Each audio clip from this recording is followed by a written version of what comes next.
They must stop pretending. When we're on stage, we're running a dangerous line between performing and authenticity.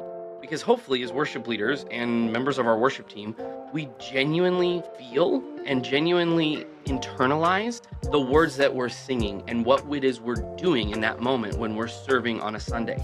But oftentimes in life, we put up a facade for ourselves and we might pretend like everything is okay, pretend like we're not having a difficult time, pretending like life is not getting to us. And that can be a struggle between feeling like you're being genuine and authentic versus not being authentic. Because you have to get up there and you have to smile and you have to look like you're enjoying yourself. But life is happening to you and to your family and to your church. And it's hard, but that's the key. Stop pretending. Stop pretending like you're not having a hard time. Don't be afraid to go out of your way to tell people in your life, people that you work with, your pastor, and those around you that you are having a hard time. Why? Because those people love you and they want to pray for you. They want to come alongside you and they want to support you.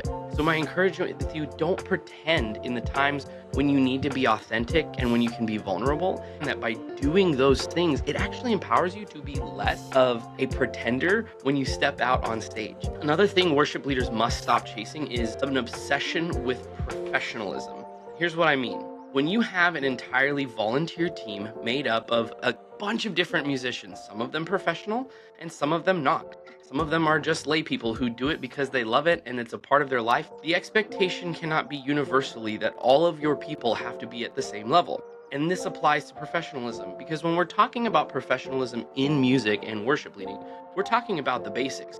Show up on time, show up prepared, and don't be a distraction to any of those people around you, specifically the congregation, as it pertains to the worship. Does that mean that professionalism is note for note perfection? No, because once we start getting into that arena, now we're actually walking further and further away from God's grace and the work of Jesus Christ.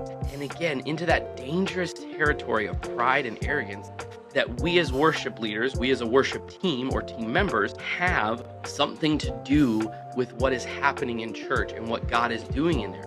We are just instruments that God is using. We are just partners in what God is doing. God is ultimately doing the work, not us. And no amount of perfect note playing, no amount of showing up on time, and no amount of showing up prepared really is going to actually increase or decrease the work of Jesus Christ on the cross.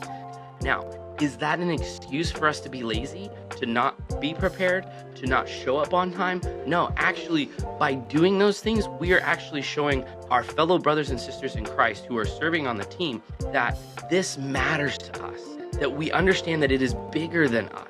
If you want new equipment, if you want new software, if you want new instruments, all of those things are great things to want, but they may not necessarily be needs that you have.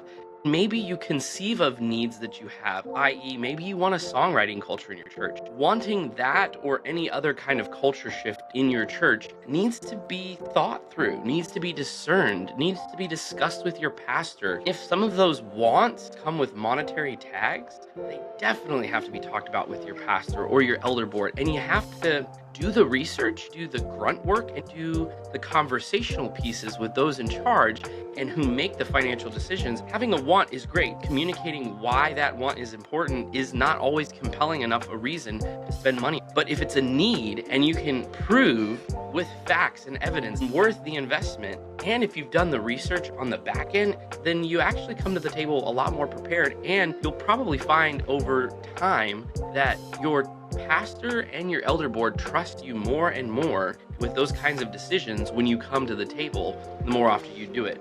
This is why I strongly encourage you to figure out and establish for your church and your worship ministry some kind of audition process.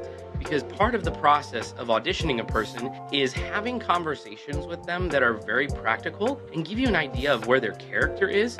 Because not only is it important for them to have incredible talent on the music side of things, but it's important for them to have incredible character. If they have the kind of character that is not quite above reproach or isn't above questioning, then that's going to come and haunt you later on in your career as a worship leader, because you're eventually going to have to explain why you validated a person who is actively living in a lifestyle of sin, but also serving on stage. No worship leader should put themselves in that position. Wisdom and discernment and an audition process will protect you from having to chase after people